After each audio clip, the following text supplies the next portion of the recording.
السلام علیکم۔ آج کی کہانی دیہاتی زندگی۔ گاؤں کے کنارے مٹی کا پرانا سا گھر، وہاں رہتا تھا محنتی کسان کریم بخش۔ لوگ اسے سادہ مگر مضبوط دل کہتے تھے۔ صبح سویرے اٹھتا، کھیتوں میں جاتا، ہاتھوں میں ہل، چہرے پر امید۔ زمین اس کے قدموں کو پہچانتی تھی، مٹی کی خوشبو اس کے دل کو بھاتی تھی۔ اس کی بیوی زینب نرم مزاج عورت، گھر میں سادگی مگر محبت بہت تھی۔ اس کا ایک بیٹا تھا جس کا نام نصیر تھا، جو باپ کے ساتھ چلتا رہتا تھا۔ وہ باپ سے زمین کی باتیں سنتا اور مٹی کو ہاتھوں میں بھر لیتا تھا۔ گاؤں کے لوگ کبھی کبھی اس پر ہنستے کی محنت سے قسمت نہیں بدلتی، مگر کریم بخش خاموشی سے مسکراتا اور کہتا زمین کبھی دھوکہ نہیں دیتی اگر انسان سے وفا کرے۔ ایک سال بارش بہت کم ہوئی، کھیت پیاسے اور درخت اداس ہو گئے۔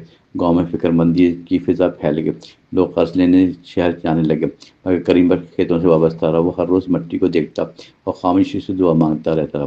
جان اس کے حوصلے کو بڑھاتی تھی۔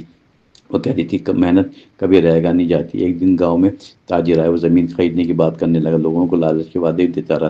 کئی کسان اپنی زمین بیچ گئے، مگر کریم بخش نے انکار کر دیا۔ وہ بولا زمین میری ماں ہے، اسے چھوڑنا میرے لیے بس کی بات نہیں۔ تاجر نے ہنس کر سر ہلایا اور بولا تم غریب ہی رہو گے، مگر کریم بخش مطمئن کھڑا رہا۔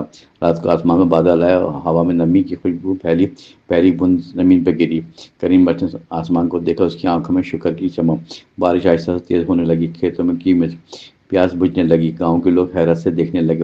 زمین پھر سے زندہ ہونے لگی، چند ہفتوں بعد سب فصل لہرانے لگی۔ کریم بخش کے کھیت سب سے بہتر، لوگ اس کے صبر کو یاد کرنے لگے، اس کی مثال دینے لگے۔ نصیر باپ دیتے رہے کہ نصیر باپ کے ساتھ کھیتوں میں ہوا میں لہراتی فصل کو دیکھتا، وہ خوشی سے ہنسنے لگتا۔ کریم بخش نے بیٹے سے کہا محنت و امید انسان کا سرمایہ، زمین ہمیشہ سچائی کو پہچانتی ہے، اگر دل صاف ہو، نیت مضبوط ہو، وہ بدل جاتا ہے۔